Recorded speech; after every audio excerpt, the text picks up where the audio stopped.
So, Genshin Impact, known for its mystery, symbolism, connections with superstitions and mythology, far closer than any may potentially think, and their connection with such things such as the Jewish alphabet, as we see with all the hypostasises, along with the Ars Goetia and the Commedia dell'arte, which some people have done far better videos on than I ever could. Hello everybody, I am your friendly neighborhood INFP Sam, coming over from the one MBTIMs channel that you all know me from. This new channel is to be focused more related on gaming content. But anyways, let's go on and talk about La Signora. And I have some thoughts on her, and some people will say that she's dead and you're simping too much on her, and all you just because you wanted to pull for her and all of that, and all these reasons to, you know, which I say to her being dead. Maybe.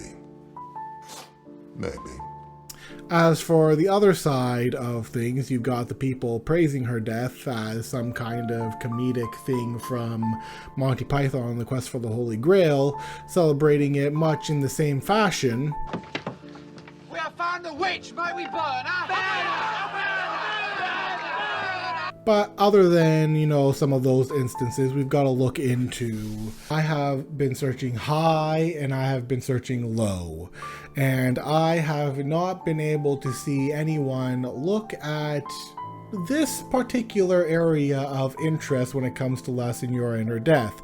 Now, once again, a lot of people believe without a doubt she is dead, but I do believe that there is a thing that most people are missing. The Chinese are quite superstitious. They have numbers that they consider lucky and numbers that they consider unlucky. Many people do, in fact. They have things that they consider auspicious and things that they don't consider auspicious. But before we go on to things that they consider auspicious, we're going to talk about Child to lay the groundwork if you don't understand what I'm talking about when it comes to symbolism and hidden meanings. Now, with Child, he has a connection to the narwhal. The narwhal is his constellation. And like with many other people, he has a meaning with his constellation, or there is meaning behind his constellation, if you were. In the case of the narwhal symbolizes magic powers, freedom, and empathetic abilities. Narwhal is considered the unicorn of the sea, channeling magic through its tusk as it points to the sky, constantly remembering its spiritual mission. Narwhal uses its own body as a magic wand to connect the divine and feel into deeper realities. And that's just a brief tidbit on the symbolistic viewpoint of the narwhal. And if we were to take this and put it onto Child, and some people will say I'm thinking too deep into this, to which I also say Maybe. But continuing on, Child is the type of person who essentially, shall we say, wants the freedom. He wants the freedom to be a battle junkie. He wants the freedom to explore the world. He wants the freedom to do things his own way. And he goes about doing it in that way. Not only that, but with the connection between him and his empathetic abilities, I would say that's more him being empathetic to his family and the Tsaritsa, which can also tie into his connection with the so-called divine, but in this case it would be Child's foul legacy and his connection to the Tsaritsa, who we can place in part of the divine. Child is extraordinarily loyal to the Tsaritsa, and while he wants his freedom to do the things, he will do basically anything for her, which may not be the greatest, granted.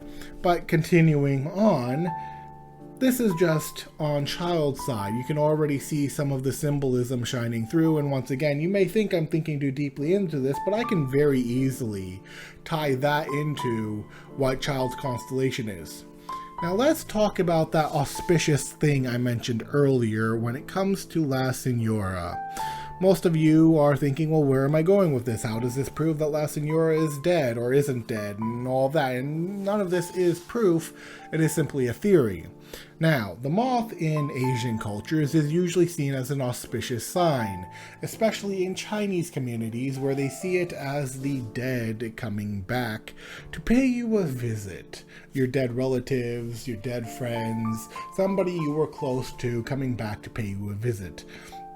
The souls of the dead returning to essentially show you that, they're still watching. That's interesting because if we looked at the constellations of the harbingers, if you would, we see that La Signora falls within that of the moth. Now, many people thought that she'd be the lady with the heart or the person with the heart in the picture, but no, she is the moth. Well, that's interesting considering that it represents the souls coming back and going away from the dead. And we've got the fact that it represents, reincarnation in some aspects, or the soul going in for reincarnation or resurrection, whatever you want to call it, into a different body if we're considering it reincarnation. So hey, we may see that aspect of it, or we may see her returning from the dead to pay us a visit, because moths always in the culture return from a dead soul or whatever to essentially pay a visit. Now, that is the Chinese folklore, which they could choose to follow, and I would feel it would be remiss of me to not mention the folklore or mythology between South American and Central American lore, which sees the black moth, otherwise known as the black witch in those cultures, as a ill omen, an omen of death. If it appears into your area, then it must die.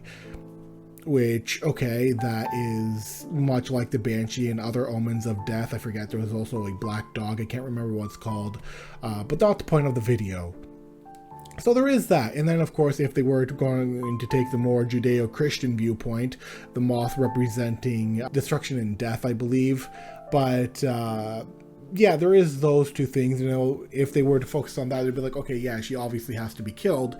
But if we're looking on more of their own superstitions, would Signora be truly left undead, especially if she's supposed to be the auspicious thing that they consider the moth to be?